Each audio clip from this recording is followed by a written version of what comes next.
She was a very happy baby. And I called her Miss Boo because she never said boo. She never cried, she was so happy. Well, in mid-February, we thought she had a run-of-the-mill ear infection. Her eyes would be puffy when she'd wake up. When the blood test came back, we found that she had some abnormal results. And about 2 days after we got that news, her abdomen started to swell. So we started running all kinds of tests. Everything came back negative. So we were getting a little bit more concerned, and they started telling us it's possible that this is viral. But she was getting just sicker and larger and sicker and larger. And on March 31st, she stopped being able to keep water down. And I'll never forget, April 4th, they came up to her room and said, we have some really bad news. We found a tumor. And I felt like someone hit me on the back of the head with a baseball bat. And I was completely surprised because I was expecting some sort of a virus. Within a couple days, we found out that it wasn't just the main tumor, but there were tumors on both sides of her skull, at the base of her skull, near her diaphragm, on her hips. Basically, she had neuroblastoma cells, active cells, all through her body except for in her arms. In a lot of these situations, you really have no control. But now it's just what can we do to get our mind off of the downside of what could potentially be happening and try and focus on something a little more positive.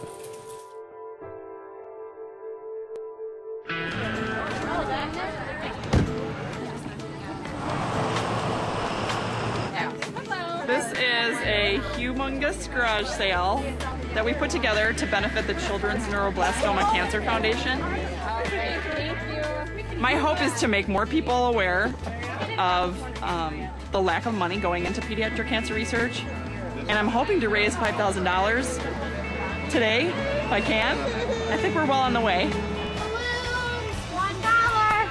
The thing with the cancer that Kate has is, it may seem particularly rare. I think it's something like maybe only 650 cases across the entire United States in 1 year. But one case is one case too many, and none of the money that's going to fighting cancer research really gets a portion to it because it's so rare. It breaks my heart, it makes me angry, and it fuels this passion to do something. So Karen is a one-woman fundraising machine, and she and Best Buy together are an awesome team. It's like Best Buy today when you walk around and you see everybody that's here supporting them, buying stuff, who've donated stuff, and so it's so much more than a garage sale. All right, thank you so much. Christian's 2.5, and he does not have neuroblastoma, but he has spindle cell sarcoma. But we're all the same, going through the same stuff. It's a great cause, and I've been with him since the beginning, and so anything I can do to help. Kate's Cure bracelets, $2 please. We're selling the Katie bracelets, and so far we've earned around $250. I want to try to raise about maybe $400 off of the bracelets. And I think we could. Yeah, I think we could too. I love them as a neighbor so much, and I'd do anything for them, especially Katie, because I feel so bad about the cancer that she has. I don't know what the estimates are. I hope they do really, really well. I think we have about $6,000 raised so far. And my initial goal was 5, so I'm really excited. And I'm hoping now for like 7 or 8,000, and I will be ecstatic.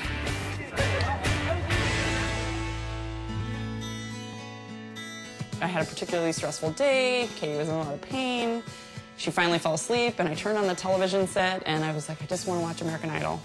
And everybody was purple and green on the television screen, and I just started thinking, I work for a world-class consumer electronics company. I should be able to do something about this. Not only was it Karen and Matt who got this ball rolling, but it was all about the people that were coming back in through Best Buy, whether it was people coming to install TVs or coming to program them or coming to troubleshoot things that had happened or taking care of little pieces behind the scenes that we have no idea about that made this run so smoothly.